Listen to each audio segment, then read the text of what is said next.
Good afternoon. My name is Ronald Ferguson. On behalf of the TBA Board, I'd like to welcome you to this afternoon's clinic entitled Quality Marching Questions and Answers. Today's panel consists of Val Rose, Jim Jones, Doice Grant, Bobby Richardson, James Coffman, Scott Williams, and Larry Ward. At this time, I'd like to present a certificate of appreciation from TBA to our clinicians today, and I'll present it to Mr. Pete Kunkel, who will be their moderator. The certificate reads, presented to, for his clinic contribution during the 50th Texas Bandmasters Association Convention Clinic, July 27th, 30th, 1997. They may get it, they may not.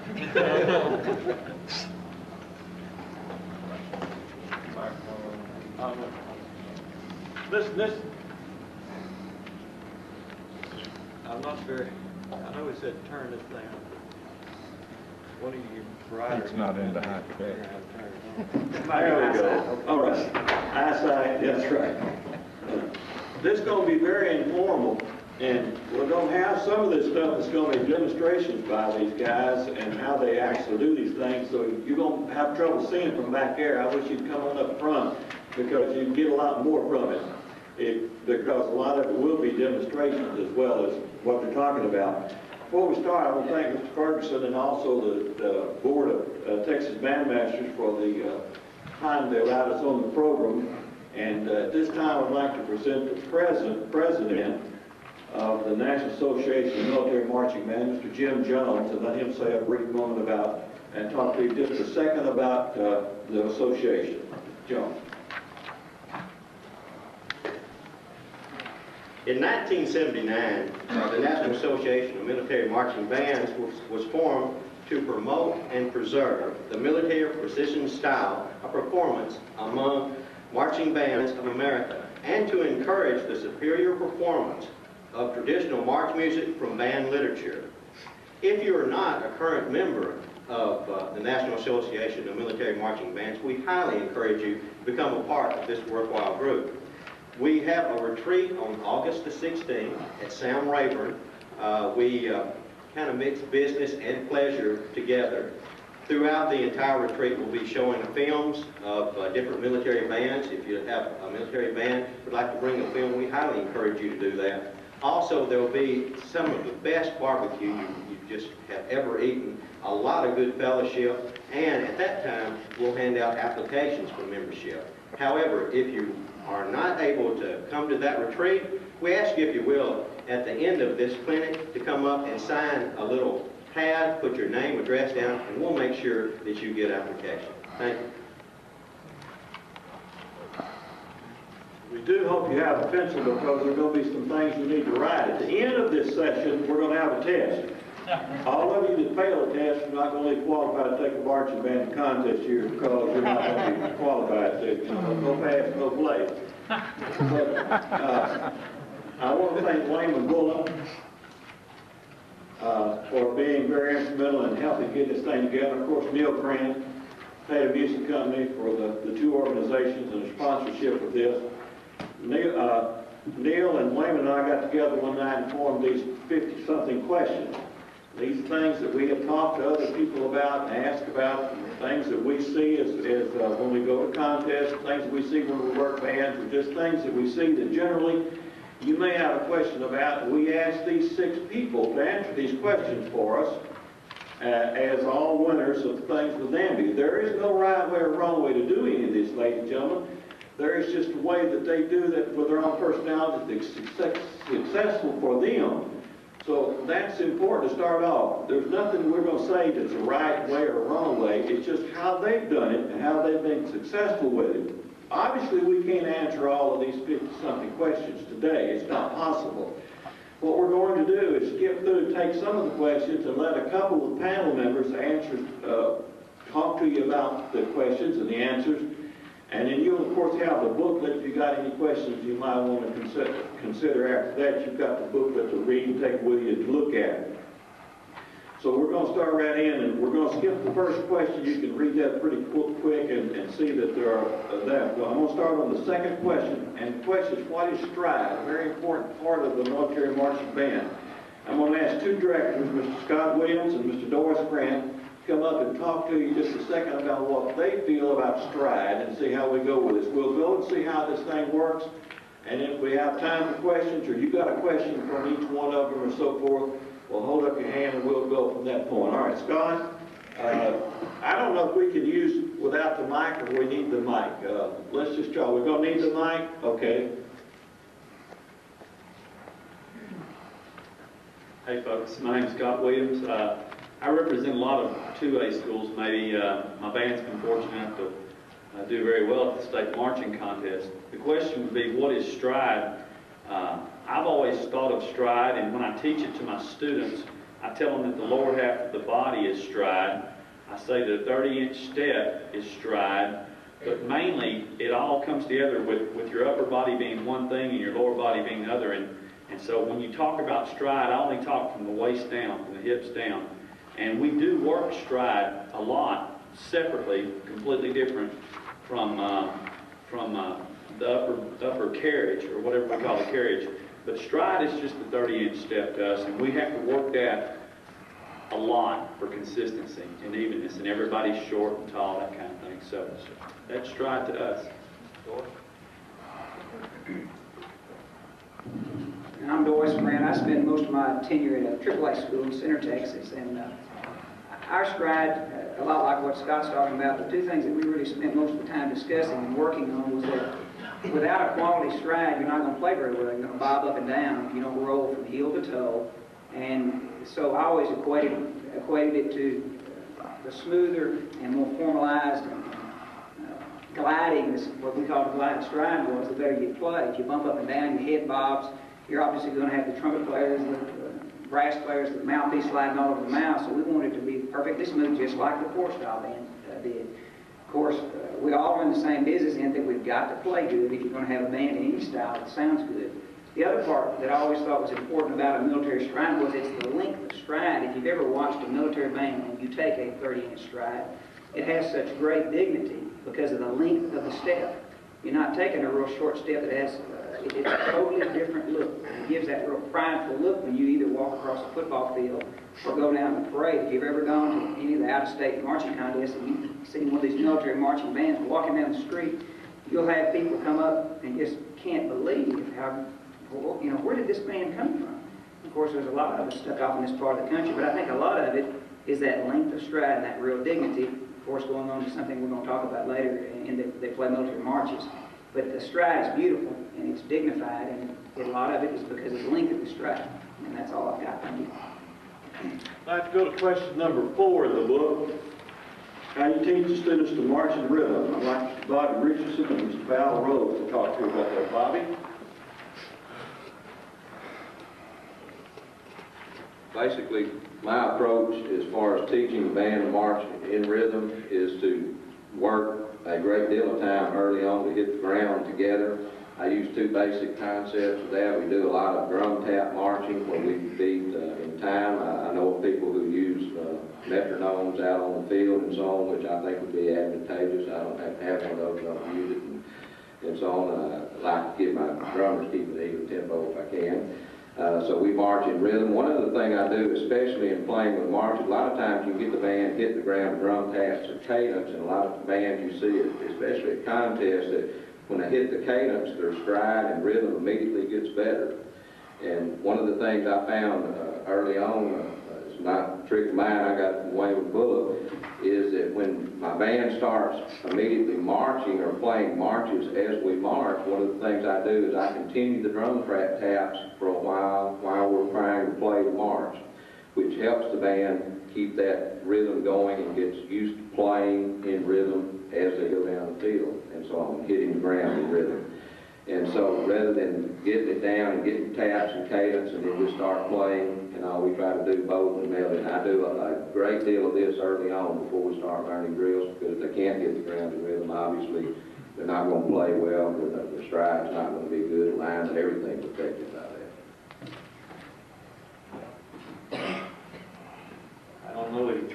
shortcuts for teaching the marching step and marching rhythm. The basic thing I think you have to do is a lot of repetition. They have to be exposed to that pulse that you establish, and you do that with drums, you do it with calling a cadence, you do it with the music you play. It's really important when you are playing the music that it be performed with a good solid beat. One possible thing that I do that I know a lot of people do now is use a metronome inside, amplified through the speakers when we're rehearsing. I set it on 120 beats per minute, and I make them play the march music with that going. That's not some sort of intellectual teaching, it's drill. It's just making it lock in for them. I tell the kids on the field to think of playing the bass drum with their feet. Now that's kind of vague too, but at least they're thinking of that pulse. I also have had a number of students that many years ago when I was a young band director, I would kind of give up on them. I thought, these people don't have a sense of rhythm, I don't believe I can give them one. I don't know if it's going to ever happen. But a long time ago, some students started teaching me that it can happen. They can improve, they can get better. If you will help them in various ways, individually, they can improve. One thing I have done recently is record from some CDs. I make a cassette tape of the Marine Band recording of some marches. Marches played at the tempo I wanted to play at, and I put those on a tape and give them to the little girl that can't march in step and say, here, go home, put your headset on and get out in your backyard and march to this. March around your house to it. And they're usually very thankful and appreciative, and they'll come back saying, Mr. Rose, I think I'm getting better. And you know what? They do get better. So there are things that you can do, and I'm sure there are more creative things. I learn something new every year. One of the other things I do that I learned from Glenn Wells. First time I saw this done, Glenn is a band director in our area. Don't see him out here, but the first time I saw it done, he had a junior high band in Lufkin, and he took some sort of crude little amplifier outside and played a cassette tape of march music for them to march to. I've started recording my music inside and letting it play, and the kids can get their instruments in playing position and march to that music. And they can concentrate totally on the marching. And I think that all gets that rhythmic awareness in there, and they can get better at it. Question number 6. One of our fundamental things that we do with our marching bands, counter march, I like this. What type of counter march do you teach? Explain length of step. If they need to, I'm going to ask them to step out front so they can talk to you about this. I'd like Mr. Coffman and Mr. Jones to talk to you about this. Question number 6. Mr. Coffman.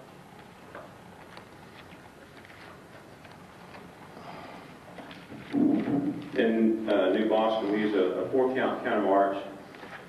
And if you'll look on what page that is, page 2, you'll see the movements that we particularly use. Actually, our counter march is harder than it's worth to teach. I inherited that from Mr. Durham. And right there, actually, I think he inherited it and I inherited it back. But it is a very difficult maneuver. Often, I think that the people that are using the 4-step and the half-steps are actually a lot smarter in what they're doing. But ours involves, as you can see, 2 or 3 fundamentals, regular pivot, a dead step, another regular pivot, and then we kick out of our counter march. I'm going to ask Adam, my son, to demonstrate for us, if you don't mind. Right. All right, you were volunteers. If you will just show the people, well, obviously, one of the basic problems on a counter march, probably no matter what style you do or a flank, is stepping out to the left, which is moving the pivot point. And we always stress trying to pull that left foot over from the right foot so that we keep that pivot point in line. So if you'll do that right now, just do the first pivot for us. Yeah, we do a pivot, and we do a close, which we kick out of. We pull the left foot back over in front of the right foot. We do another pivot, step back on the line, and kick out of it. And that's what we do in New Boston. We operate 1, 3, or 5 steps over the yard line right there. So it's pretty complicated for your young kids to do. And so we teach, obviously, we teach flanks first and those kind of things and put those fundamentals together. Thank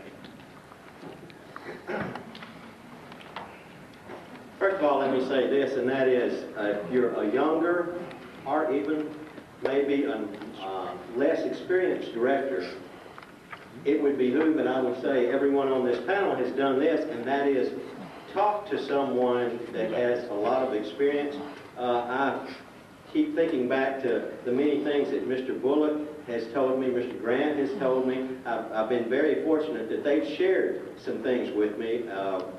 One thing that Mr. Bullock told me one time was coming across the field that I should use 1 yard marks. Have the children line up on the 1 yard marks and guide across clear to each hash mark and then the sidelines. And I said, our field doesn't have that. He said, yes, they do. And he said, now you're a 4A, aren't you? And I said, yes, sir. He said, then your field has a 1 yard mark. And I said, I don't think we do. And unbeknownst to me, it's kind of like basketball. I didn't know until I played a faculty basketball game that there was a square on the backboard that you're supposed to shoot towards. On every football field, there are 1 yard lines. And some of the folks that come by and chat with you can tell you the little things that they have used through the years, whether it be, goodness, Mr. Walker shared so much with me, and so many more folks. These more experienced guys have little tricks. Now, probably when they were in the business, they didn't tell other folks what they were doing, but now they'll share them with you. On our counter march, when I was in Pittsburgh, Texas, we did a counter march on the yard line. And when we were doing that, Longview, and Mr. Kunkel was at Longview, and Longview could turn on a dime and give you 9 cents change. It was just phenomenal. Whenever you could feel the breeze when they did that. So I decided, well, you know, Longview, and we're going to try Longview. So I interpreted a young director's fast step, and which Mr. Grant ended up calling the snake-killing step. Yeah. And that is when you come up to 1 step across the yard line, then you pop that foot down. I mean, you just lay into it, and we have driven more snakes out of Kemp County doing that than anything else. However, we have revamped that now, and it's finally out of the system. I apologize to all the directors that followed me about the snake killing. There are 2 primary counter marches. One's done on the yard line, and if you have a very young band that has trouble lining up, I suggest that you do it on the yard line. That way you can keep both feet on the yard line and line their heads up. They have a line to look at, and it's very useful. Some other bands, we, of course, use 1 step past the yard line. We take 1 full 30-inch step past, 2 15-inch steps, and this next step is one of the very hardest to teach the children to do, and that is coming back a full 30-inch step, because they always chop that last step. We try and do this, and that is, I wish I had someone to do the example. We try and do this, and we call it a freeze frame. And that is, we're on the yard line, we step out on the yard line, and we freeze it for a millisecond, and then we put every intense effort that we can into that next step and going whoosh. And we literally try and pop each round, every turn, and pop. Now then, when you're out in summer band, wear sunglasses if you're going to do this, and you come up and you get ready to turn, and you pop, and your sunglasses go about 20 yards, and the kids go, ooh, and it's just real simple. But it starts them working on the snap of it, and also we make sure that we do the counter march in beat. In beat. If you don't do it in beat, then you're going to have some folks speeding up, some folks slowing down, and it should, what I tell my children, it should look like cogs turning. In other words, it's going to be here and here and here and here, and it ought to look like cogs turning. Okay? Thank you. Okay, question number 7. This is very important. This is one thing I really think you ought to look at. How do you keep pivot points from pulling? How do you keep pivot points? How do you do say to keep them so that they do not drift? I'm going to ask Mr. Grant and Mr. Richardson to talk to you about that. Number 7. all I can think of is walking up and looking at Pete Kunkel, and if his look on his face, he's going to beat me to death if I drifted the pivot point when I was in high school. That was, he scared me to death, so I didn't drift the thing. So how do I taught mine? I can't remember. What we usually did, I think I stole it from Mr. Kunkel. We laid a twirling baton down. We lined up a file and forced everybody to line up. But you put this one twirling baton down, and you made sure that every 2 paces that the next person put the tip of their toe exactly where the ball of that baton was. Now, I think later I lost the baton, or the girls wouldn't loan it to me, and I used a square. I think we made a colored dot, or a lot of times I'd put my toe there. But you won't believe how much a band will drift. I see a lot of different bands, and I get to go in a lot of different schools now in the job that I do. And probably the most common error is that the band will shift over a pace and a half without anybody knowing it. And if you ever put down anything that's concrete or that doesn't move, you will be absolutely amazed. And the easiest thing to do was to put down something stationary. I don't care what it was. It may be your small child. Just put them there and let them hold the spot, and you'll be amazed. You have to step in the middle of your body. If you don't tell them to stay in the center of your body when you take a step, I'll get out here if you can hear me, and they're going to naturally, if it's going to the right, they're going to go, go this direction, and by the time they pivot, they're going to be in the same spot that they were supposed to start in. They didn't make a move. And if you go the other way, the same thing will happen. They'll drift off, and by the time they turn, they'll be again in the spot that they were supposed to be in originally.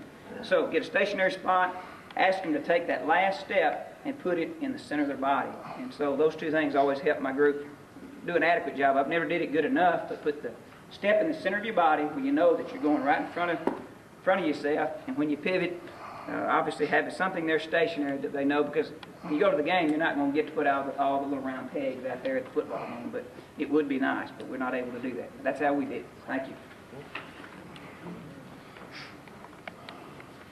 Mine is very similar to what Doice said, because when I wasn't in Mr. Kunkel's band, I did work for Mr. Kunkel and knew that I needed to send them being able to do that, or I would get the same lecture, whatever that he gave us, to maybe not the ring on the head or the baton on the toe or something, but some of that other.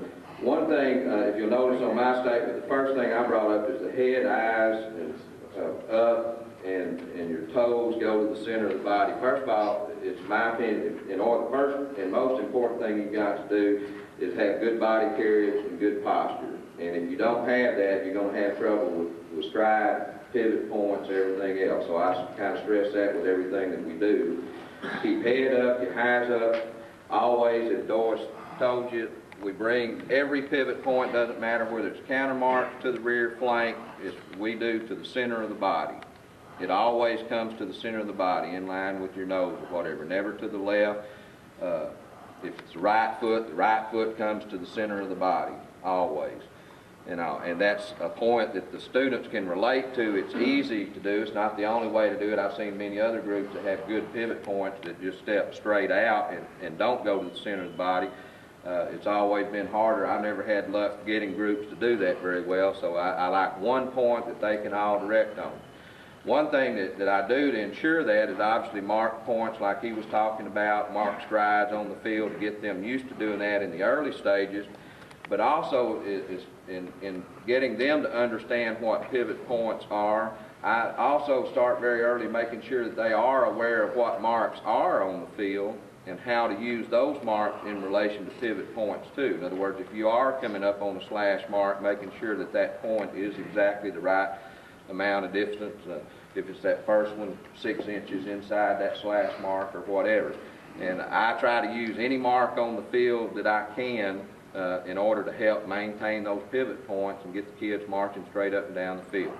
Good posture, good carriage, and always bring the toe to the center of the body. And if they do that, that avoids a lot of that drifting and so on. And then in the early stages, if you cure that as you're learning to march, your first counter marches and flanks, and really work on those, and as you get into the drill later on, you don't have to worry about reteaching that again. A lot of times you have to drill it some, but not nearly as much, if you do it early on as you get that established. I'd like to cover question number 8 about the rears. And if you would, Mr. Jones, talk to us a little bit about the rear marches.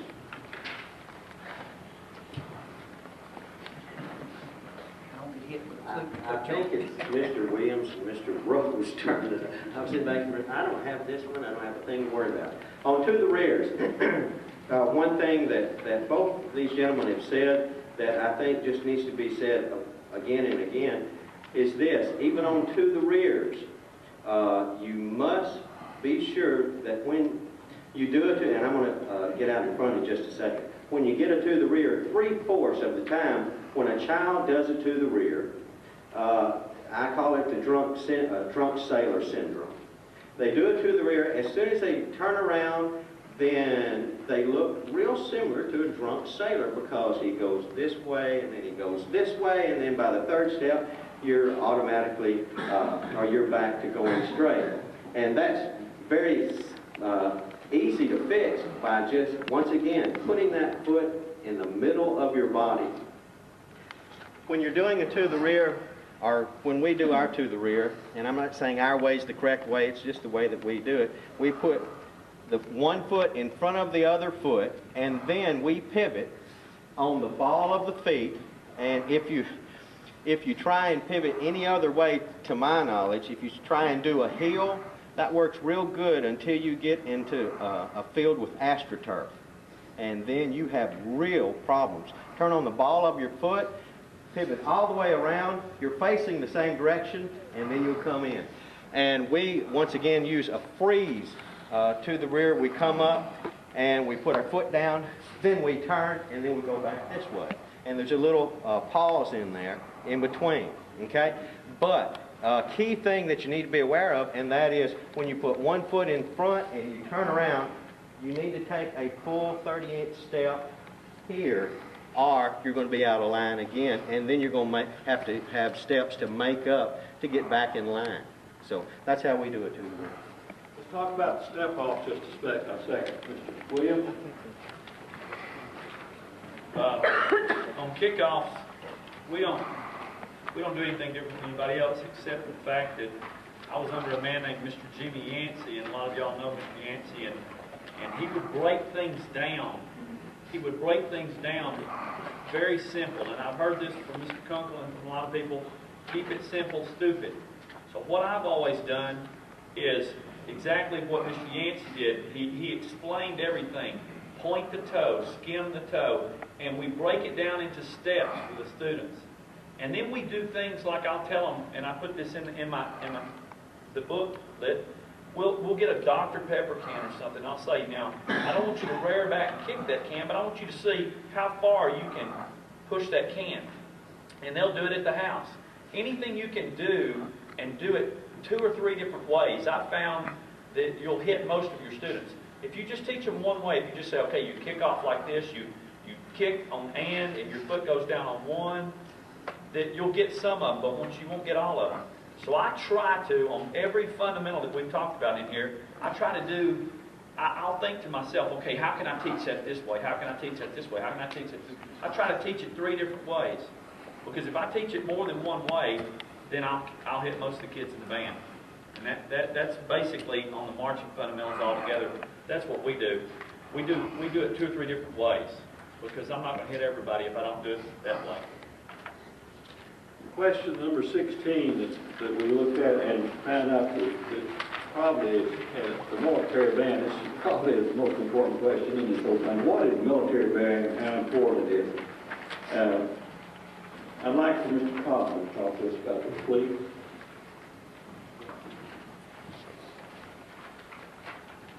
I must confess my ignorance. Until I did this, I really didn't know what military bearing was. Other than I've been taught for years about an atmosphere, about a group, in it having a serious nature, a demeanor of excellence, and I really think that that is what is meant by military bearing, is that atmosphere that's displayed by the ensemble. It's a serious group that exhibits pride, intensity, and dignity as it performs, whether it's a parade, whether it's a performance at halftime, or whatever it is. It's that aura that's around that performing group that exhibits all those traits. And to me, that's what military bearing is. I'd like to skip on and go time going to the music section. We've got 3 sections here. Very important, I think, when you first start off, how do you select a march? What do you look for when you select a march? And we have a lot of good questions on that, and got little answers on that I'd like you to ask. First of all, Bobby, why don't you come up and talk just a minute about selecting a march for your band? Well, I think what I wrote is pretty much what I always try to do. Obviously, you want to pick marches that are going to fit the strength of your band. One shortfall that I learned early on, again from Wayman Bullock, is that if you pick marches that avoid completely your weaknesses in the band, you don't ever improve those weaknesses.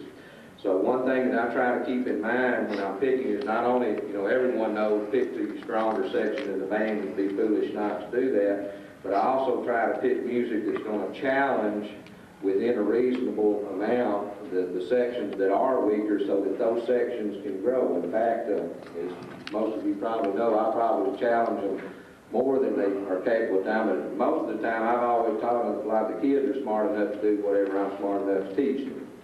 And if you don't challenge those sections and make them at some point in time, your weaker sections learn to play better and pick music that does make them get out there and put pressure on them to learn their part, then it's been my experience that you get stuck with those same weak sections year after year after year. So that's, I guess, the biggest difference and everybody knows to pick the stronger ones, but I try to pick to the weaker ones also to improve those sections as well as the stronger. Question number 5. What are the components of good march style play? Rose, talk to us a minute about the components of good march style play. March styling is kind of a special thing for me. I've heard a lot of different descriptions. Somebody mentioned Jimmy Yancey. I've heard him describe the words and syllables and things he uses about teaching a march. With me, again, I use a lot of rote and repetition. I feel that if you would listen to bands that you admire that set good examples, you can pick up a lot of styling hints from that. But the basic things that you're doing, if you're teaching, say, a cut time march, you need to come up with the length of the notes, what you expect them to do. If it's the basic pulse note, the half note in a cut time march, I like it to have some separation, but I don't like it to have a huge amount of separation. I don't like to hear it sound like a quarter note, quarter rest.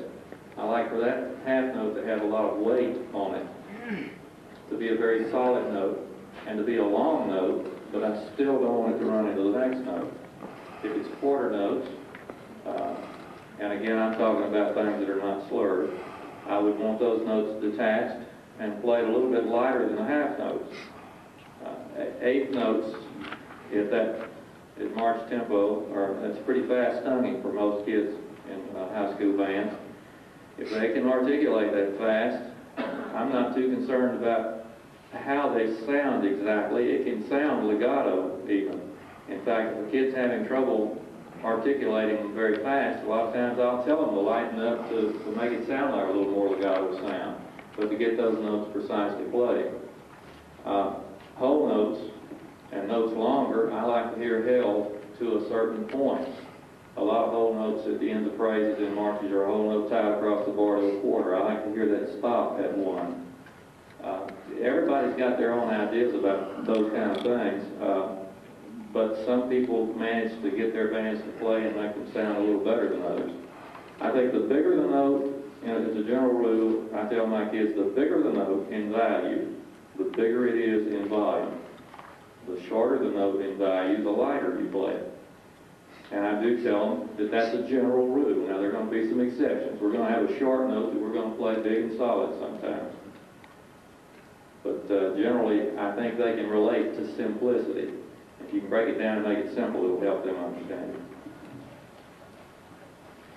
Question number 6 says, how do you teach 3-to-1 ratio rhythm? So forth. I'd like to Bobby Richardson and Mr. Grant to talk to you about this. This is very important, and one thing that when you hear bands at marching contests, it's probably, and articulation is the worst thing that you hear. So let's talk about that a little bit, Bobby.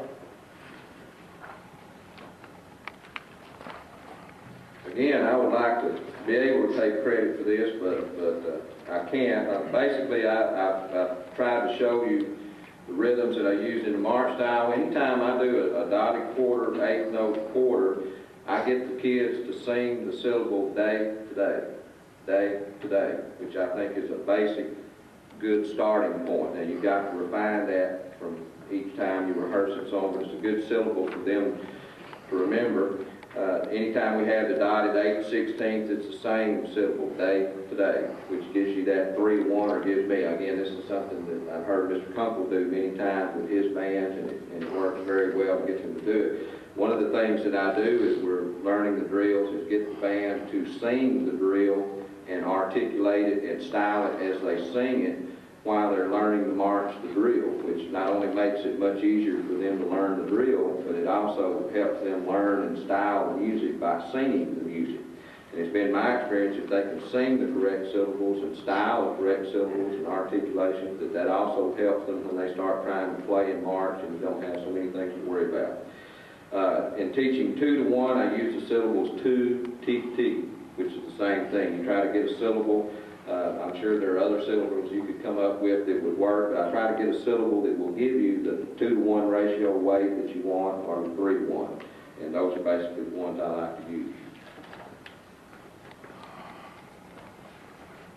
Again, on military marches, if you really listen close to most bands, and mine included, if you listen to each measure or within each beat, you'll notice that most of us play a little out of rhythm when it comes to a 3 to 1 or 2 to 1. You'll rush the triplets, you'll rush the down up.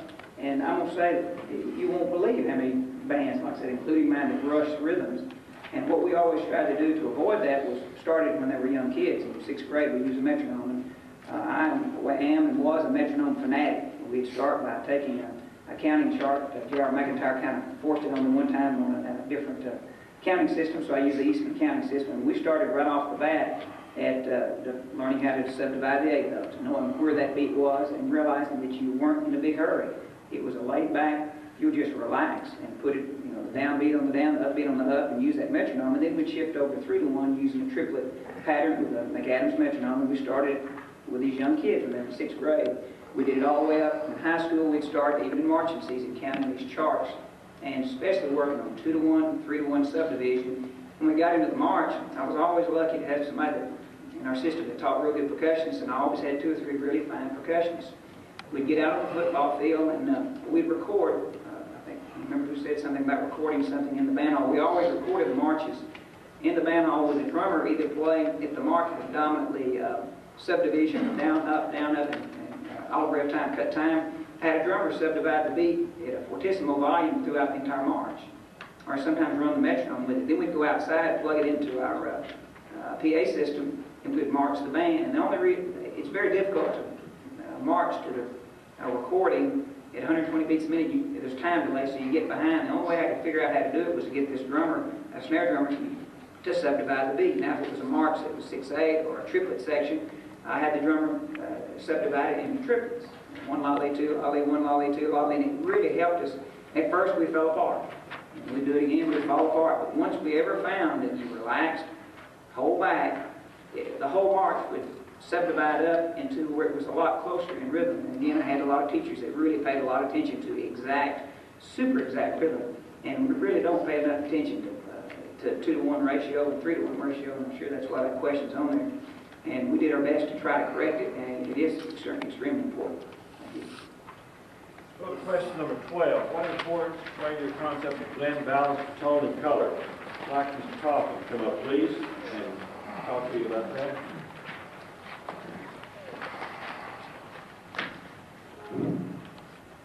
We believe that, well, actually in New Boston, we use the marching band instead of the concert band.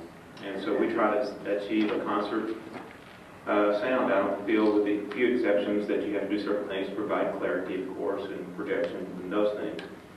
And we prefer a very dark sound. We use pyramid balance and try to get the lower tones to be the fundamental basis of the group, up through the soprano voices.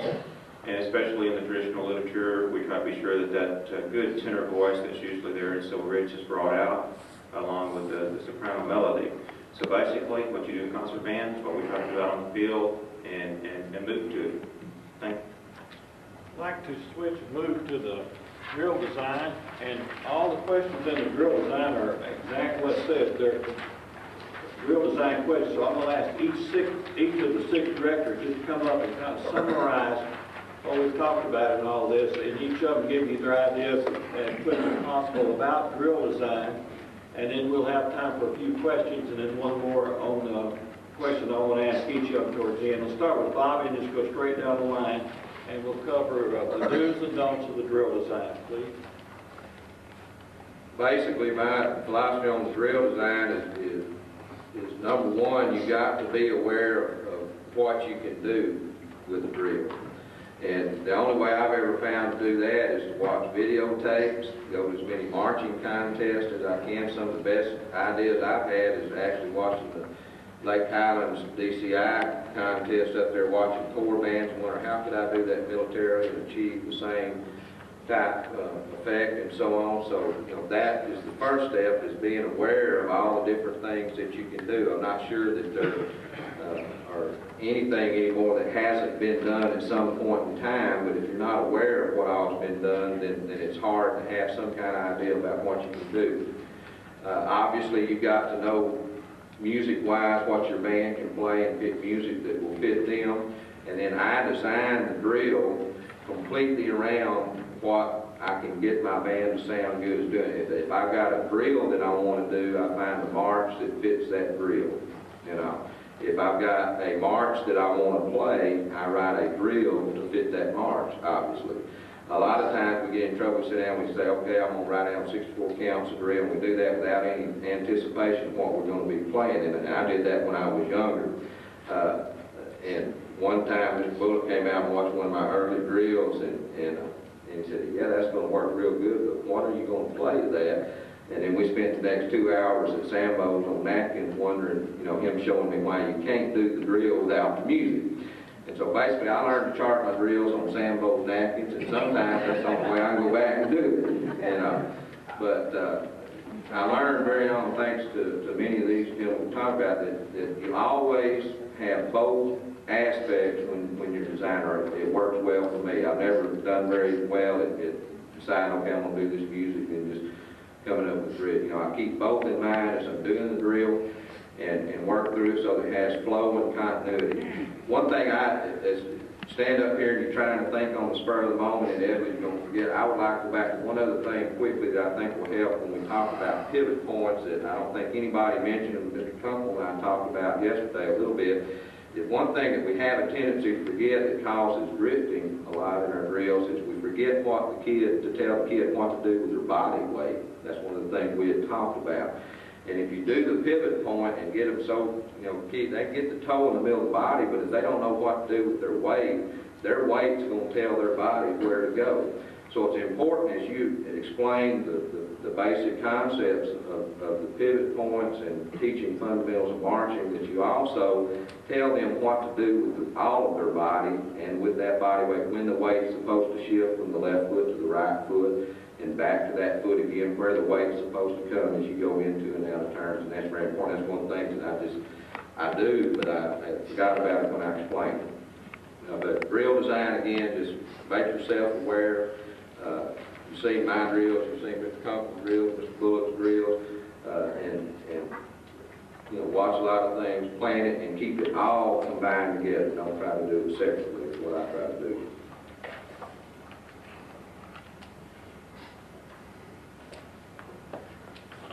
About a few years ago, it was much simpler, I'm told, and this is quoting Gerald Douglas Fagan III, that drill design was much simpler. When he was at Hallsville, he would get out and say, okay, band, you're going to start on the 20-yard line, and we'll start with keepers, and when you get down to the other 20, Susie, you do a counter march on the 20, Martha, you do a counter march, and he would just go like that. And then Black and McDonald developed a piece of paper called chart paper. It's called Max 66. Screwed the whole thing up. When I began teaching, I was putting X on the chart paper, and Gerald walked over and he said, "What are you doing?" And I said, "Well, I'm charting a little drill here." And he says, You use those little X's for that?" And I said, "Yeah, that each X is a person." And he said, "Show me how you do that." To that day forward, there has not been a drill to work out for Gerald Fagan exactly on count. He has to fudge just a little bit. And I can remember when I was at Kilgore College, and Wally Reed and Jerry Hale were there. And we would start going down the field, and somebody would turn wrong, which we always thought someone turned wrong when we'd run into one another. Needless to say, now I know possibly we didn't turn wrong. And I can remember stopping the band, and then Mr. Reed and Mr. Hale would get together, and I'd hear Mr. Hale say, well, if we did this one, and then we did that. Said, drum major, fall back in. Now we're going to do this. And then it would work out. So a lot of times you just kind of put the drills together as you went along. Since Max 66, that's not feasible now. From the time that, I guess every director looks at this, from the time that clock starts or from the time that band starts entering into that contest field, that band has got to prove itself. Whether it's going around the field, whether it's starting at the beginning of the drill, it's got to prove itself. Whenever I line up a drill, and if anybody says, I've got this original idea, they're lying. It's just a variation of an idea. Some folks are so very, very good at this, they can see a drill design and say, well, what if this person turns here and this person turns here, then it will come out like that. And that's 90% of the time how the drills progress on. I always stack my band, putting certain sections in certain spots, and that way, for an example, just through try and failure or trying to figure it out, John Kelly and I once noticed that if you put all the trombones in a row and then have all the trombones turn at the same time, all the sound goes that way. So we started thinking, well, maybe if we line them up in files in company fronts, it might not be so bad. And it wasn't as bad until the full group did it to the rear, and then you kind of have the same problem. So you've got to equate what kind of situation you have to the drill design. The drill design needs to have a flow to it. I try and do one design with one part of a march, and then if the march changes or you go to a trio or second string, then the picture changes of the band, that kind of thing. Be always aware of direction of horns.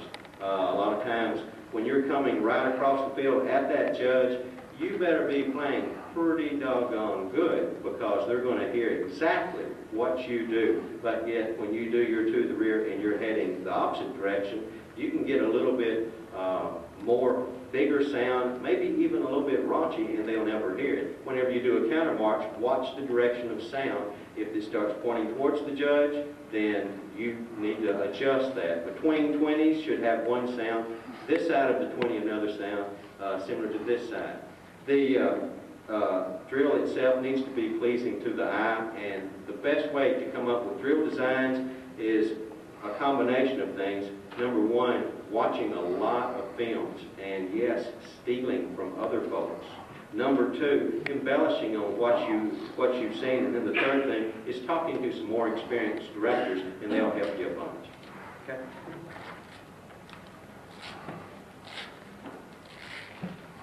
Mr. Bullock, you need to give Mr. Jones and sell him some of the new charts and tell him the hash mark was moved a few years ago, and you're not making the same chart to sell. If he's still using Max 66s on there, no, I've seen his band march. He's not. He's very lying, very well. I choose the music first. I choose the music first because the music's most important to me. And I will choose the marches I'm going to use, and then I design drills that fit that. And I borrow from friends and people maybe not friends if I see something I like. I don't know that I've ever done anything that's initially creative. I'm sure that some people have, but most of us get it from films, from observing other bands, and from friends when we sit down. I have an assistant who's very creative, and Curtis Newton helps me a great deal. We sit for hours working on drill designs, and you just have to take a lot of time. It's one of the things I truly hate to have to do, because it's just so time-consuming and so rushed and hurried in football season. But I choose the music first, and I fit the drill to the music. The music, to me, drives everything that I do in my teaching. I think that we've got to remember that we are first and foremost a musical organization. And so we just go from there.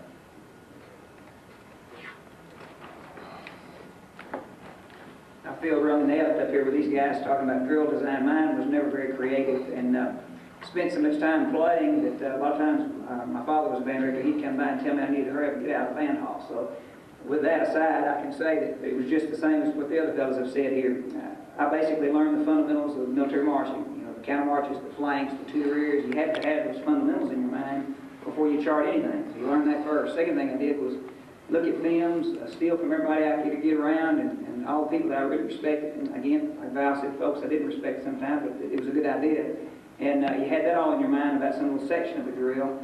And then I just go down the road and close my eyes, usually when I was driving, and figure out, envision a, you know, I picked the music first, like everybody else did, I think it's up here, and figured out the character of the music and what kind of drill I put with it.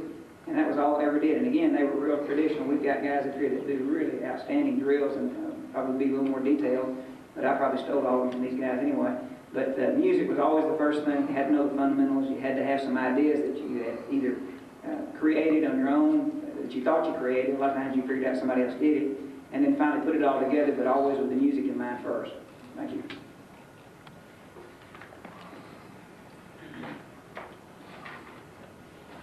I want to ditto what Mr. Rose said, and that is the music to us is the very most important thing for controlling factor.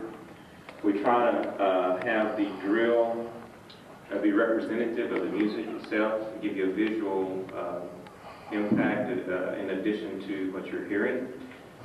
So obviously we pick our music first. We try to naturally have certain impact points in the drill, as well as certain very melodic moments, because that's what music does. Has very impact moments, has very pretty moments, so we try to design those in. We try to keep what is known as dead spots out as much as possible by things that all of these people that talked about have done. If the drill is not very intricate at a particular moment, we try for the music to be more technically demanding maybe at that moment. When the drill is very intricate, maybe we're in a more melodic moment to counteract that. And these are just tricks from watching films after films after films of these people that they've mentioned, Mr. Bullock and all the Longview films that all of you've watched time and time again. And no, we don't do anything original. What we try to do is take and steal these people's ideas, get to the same sets, maybe in just a little different manner sometimes. And that's the only, if anything original's been done, it's just simply in the way that you've gotten to a particular set, or you've combined two moves that you stole from two or three different people. But again, our thing is to match the drill to the music, try to make it have impact moments and pretty moments, and try to create a situation where there's a good flow in that design from start to finish.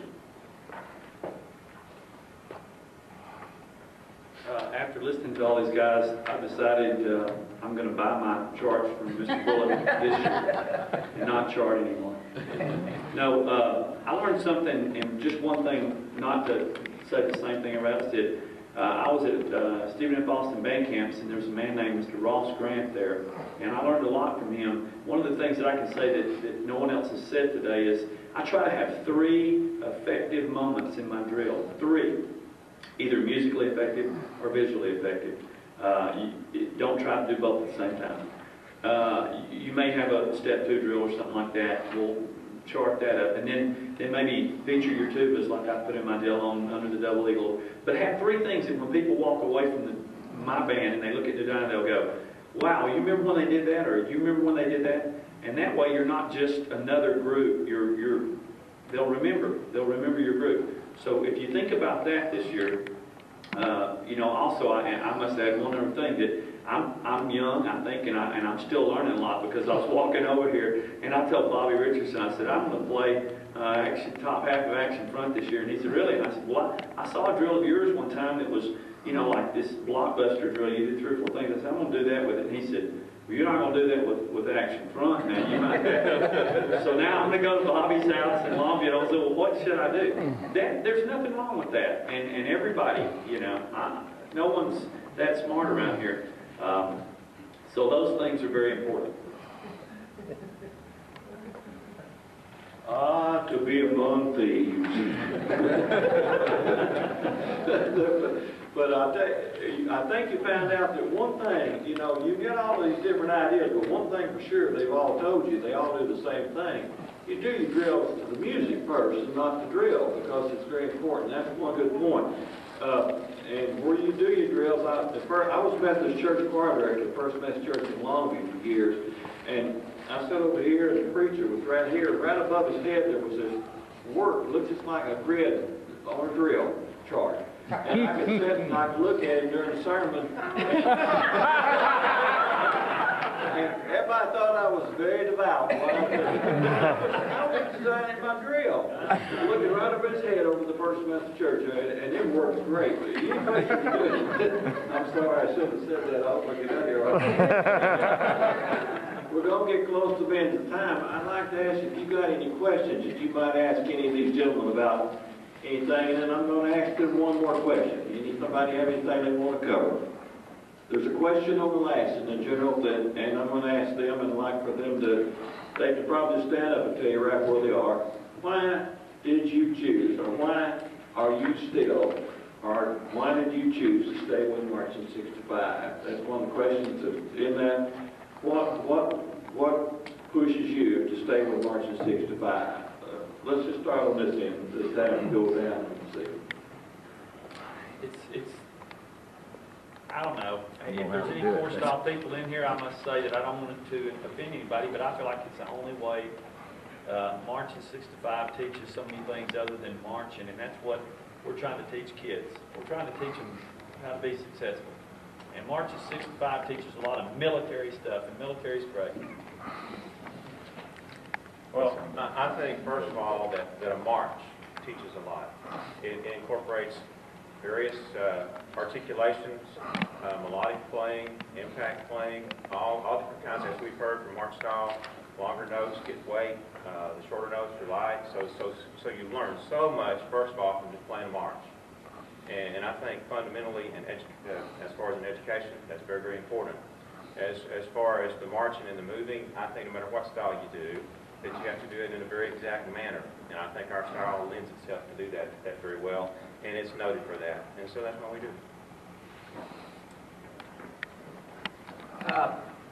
I thought about this long and hard when I first started teaching. The first obvious point to it was that most of the people in the military marching band are playing something. You'll have, most of the time, you know, a rank of majorette. And even, I'm sitting by a gentleman here that I know always has his majorettes play at marching contests. A lot of bands have everybody play. So I always thought, number one, everybody's doing something musical. That's a real asset to be in a military band. The second part of it was that, and most of it that have either drill teams or majorettes, most of them have majorettes, had to play in the stands at least if they did go to contests. So my opinion was that if I wanted my concert band to be great, I thought that's what the focus of music was about, was sitting down and making music. And in a military band, people play. The majority of people play. You don't have so many auxiliary units. I've seen great auxiliary units, but I still put music priority above any other and all other auxiliary things going on, so more people play their horn. Thirdly, woodwinds have more technical passages in march. I mean, you look at those clarinet parts, and you ask a clarinet player, as Nicholas Durham sitting out there, he'll tell you that, man, you've got to play clarinet if you're going to play those marches. And I know a lot of us give them cornet parts, we give up, and I always got in trouble for not doing them. They sounded terrible for so long, but I think it develops the woodwind section, so when you go into concert season, maybe you got a concert band that sounds better. And maybe it didn't sound good enough as you wanted to, but it did sound better. So that was the other thing. But the other thing that, and I thought about this for years before I ever did it, was the dignity and pride that a military marching band has. I came from a family that I guess had a lot of dignity and pride, and so I related it to the band, and that just dignity and that military bearing that you see a band that's a really great organization, or a great baseball team, or football team, they have an aura or some manner about themselves that only a military band, the great ones that I've seen, had that bearing. So those three things were the reasons that I decided to be a military teacher 65, besides having great teachers. And I was in something that was great, and it didn't make any difference what style it was great, so I wanted to be a part of that. So I guess that's four things, the reason I was 65. I don't have time to tell you all the reasons. There are a lot of reasons, but I think primarily I consider myself to be a teacher. And I think that educationally, this style offers more values, not all the values. Certainly the other styles offer a lot of value too, but I think it offers a little more in an educational sense, and it fits better with being a teacher rather than an entertainer. You know, if I were to say, well, when I grew up, I was in a military band and started out with, Kilmer was going military, then went to Kilgore. They were so all I've ever been is in a military band. However, that would be pretty well a cop-out. And if you were to think this, and if you think it any other way, then you're really telling a story, and that is this. When you look out on a football field and you see a band coming across that football field, and they've got their chest out and they've got their head up and they're laying right into you, only thing you can feel is pride. And you have respect for that band. And it's more or less, a lot of us look at it this way, and that is, it's kind of a little army. And that army is going to do its very best to do what it does, its very best.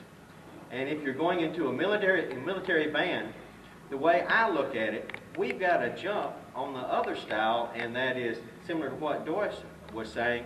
You have all those woodwinds as well as the brass playing all those difficult runs and like this. When they try out for region, then they're kind of used to runs. When they play a concert contest, and so many times the other maybe doesn't have a traditional march style, you've been doing it all year long. And it just seems to fit just right in. So military bands kind of gives you the edge for later on in concert season, and it's something that, as my parents tell me, it's something that you can sink your teeth into. You can tell, anyone can tell when you see a military band, if that's a good band or that's a bad band, because you have some joker up at the top of the bleacher saying, look at that line right there, that's a crooked line, you better get that fixed for a marching contest. And they'll tell you all about it. Your past students will tell you about it. So military band gives us certain advantages, and it teaches that esprit de corps that I don't think anything else teaches. Well, I'll try to, I think most of you know me and know how I feel about military bands and all that. And I'll throw one other little slant that hadn't been brought up on it. When I really started trying to think about why is it that I do military, the first thing that came to mind, Mr. Kunkel and Mr. Bullock would fire me if I didn't.